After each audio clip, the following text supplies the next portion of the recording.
கர்த்தராகிய இயேசு கிறிஸ்துவின் நாமத்திற்கு மகிமை உண்டாவதாக. கர்த்தருக்குள் பிரியமானவர்களே, இந்த நாளுக்கான சிந்தனை பகுதியை நாம் கொஞ்சம் நேரம் எடுத்து சிந்திச்சு பார்க்கலாம்.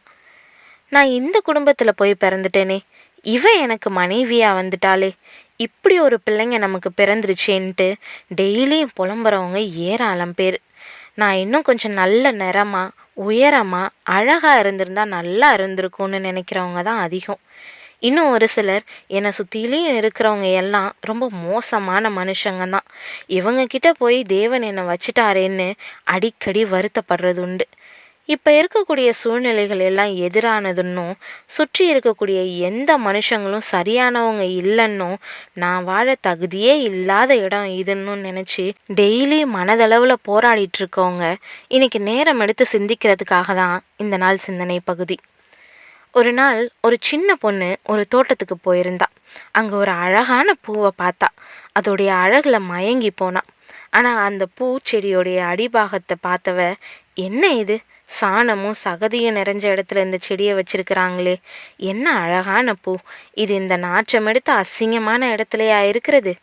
உடனே அவள் அதை பிடுங்கி அந்த செடியை வேரோடு எடுத்து தண்ணீர் குழாயில் கொண்டு போய் சேற்றையும் சாணத்தையும் கழுவினான். கொஞ்ச நேரத்தில் அந்த பூவும் செடியும் வாடி போயிடுச்சு.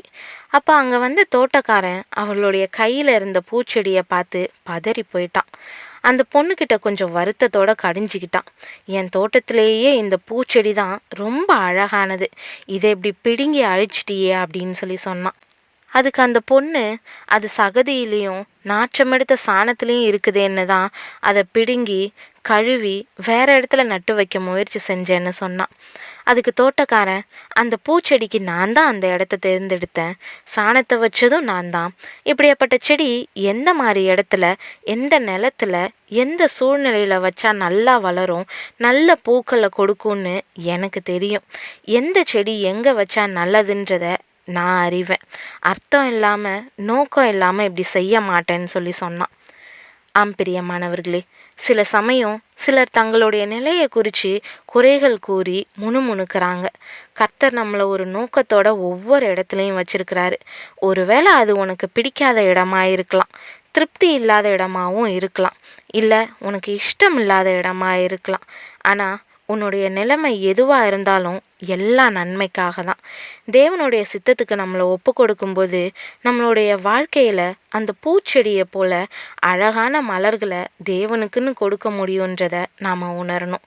ஆனால் நாம் தாவீதை போல், எனக்கு புறாவை போல் சிறகுகள் இருந்தால் நான் பறந்து போய் இளைப்பாறுவேன், நான் தூரத்தில் அலைந்து திரிந்து வனாந்திரத்தில் தங்கி இருப்பேன்னு சொல்கிறவங்களா இருக்கலாம்.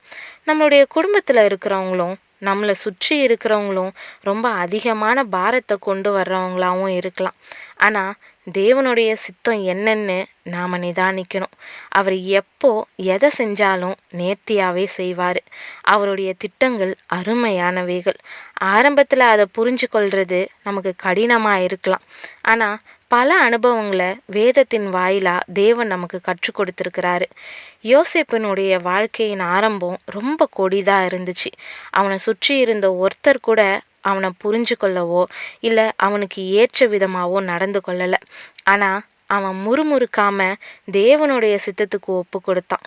அதனால தான் எகிப்தினுடைய அதிபதியாக அவனுடைய சகோதரர்களை சந்தித்தப்போ, பயப்படாதிருங்கள், நீங்கள் எனக்கு தீமை செய்ய நினைத்தீர்கள், தேவனோ இப்பொழுது நடந்து வருகிறபடியே வெகு ஜனங்களை உயிரோடே காக்கும்படிக்கு அதை நன்மையாக முடிய பண்ணினார்னு ஆதியாகமம் 50:20 சொல்கிறத நாம் பார்க்குறோம்.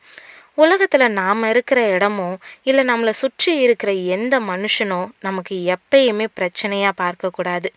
தேவன் நம்மளை எந்த சூழ்நிலையில் கடந்து போக சொன்னாலும் அதில் நிச்சயம் நன்மை இருக்கும். யாரோட இருக்க சொன்னாலும் அதுலேயும் நன்மை இருக்கும். நம்ம வருந்தி கலங்கி சோர்ந்து போக வேண்டாம். தேவனுக்கே எல்லாம் தெரியும். அவரே அதின் காலத்தில் நேர்த்தியாக செய்கிறவர்ன்றதில் தெளிவாக இருப்போம்.